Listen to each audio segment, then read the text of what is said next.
Hi everyone, Jared here from Melanesian Boat Project. I'm here on Far Horizons with Eric from Island Mission Support. These guys have been faithfully rebuilding this beautiful boat since 2015.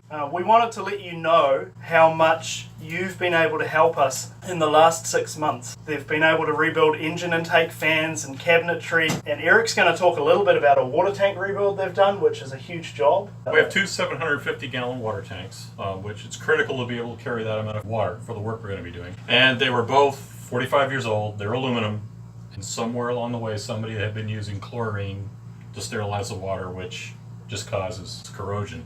So they're very seriously corroded. They leaked. We literally would have had to tear apart parts of the boat to replace the tanks. So I consulted with an epoxy chemist and a coatings chemist and a few other people, and we came up with a system. Well, I got to spend several months crawling around inside a very narrow, confined space, abrading the areas of the corrosion clean, and then applying an epoxy process to get everything smooth and fair again and plug all the holes and corrosion pits.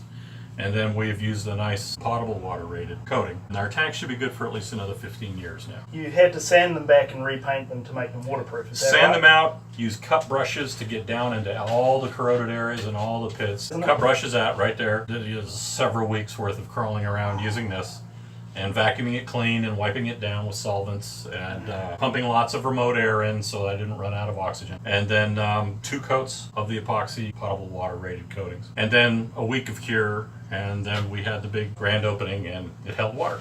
We have one more tank to go, which I'm really looking forward to. If you haven't figured it out, doing that job is like being in a suitcase, breathing fumes, and using a drill at the same time. It's not very fun. But wearing a respirator. While wearing a respirator. But the beautiful part about that is that with that much water capacity and the water maker that's going to be installed, we'll be able to provide fresh, clean drinking water wherever it's needed. The South Pacific, in a lot of places, they rely on rainwater for all of their water. And if it hasn't rained for months, literally people will start to get dehydrated because there's nothing to drink. And at certain times, they might even have to start drinking ocean water, which usually doesn't go well. This is building a capacity where we can deliver fresh drinking water to people who need it the most. Speaking of water, we've also been able to see the plumbing rebuilt. There's been an escape hatch that's been opened up again that had been in poor condition. An entire cabin has been refit, so now we have an additional 3 bunk spaces with an ensuite. And the big part that's going on right now, we're standing in the bridge. Tell us what's happening in the bridge. Well, all the old electronics had been damaged when the vessel was damaged before it was donated. So we've been rebuilding the wood up here. We are rebuilding the electrical distribution system, and we're now at the point of fitting up our new suite of electronics. And then when all of that is done, we have our new ceiling in, and we will be putting in some LED puck lighting up there. And I've added 8 underfloor storage areas. I have 3 more to go, and then I have 2 more that were added in the cabin, and then we'll be putting down some vinyl flooring, and this thing will finally be done.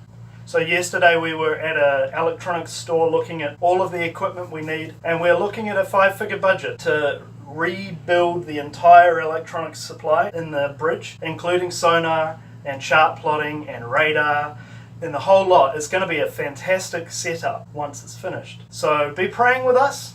We're going to need to see the Lord open some doors. Yes, indeed. And we're going to need to see some wisdom because the electrics on this vessel are something special. But it's going to be great when it's done. The good news is the air conditioning is working now, which means that in the 100-degree, 80% humidity heat, we can actually function. Yes. And we've got a generator that's operational now. That had a full reseal on the injector pump, so that's going strong. Like Eric said, the electrics are still being worked on. There's a lot of decking to do, and the hydraulic systems still need to be done. But you guys have helped us to make a huge difference on this boat, and in the long run, this boat's going to make a huge difference in the South Pacific. So keep praying with us. When the Lord leads, please do give. And remember, keep praying for us. There's a lot to do. These guys have been doing it faithfully for the last 3 years, and your help helps them to do it even more quickly. We want to see this vessel released into the Pacific as soon as possible, so keep praying with us. And most of all, thank you for being with us on the journey.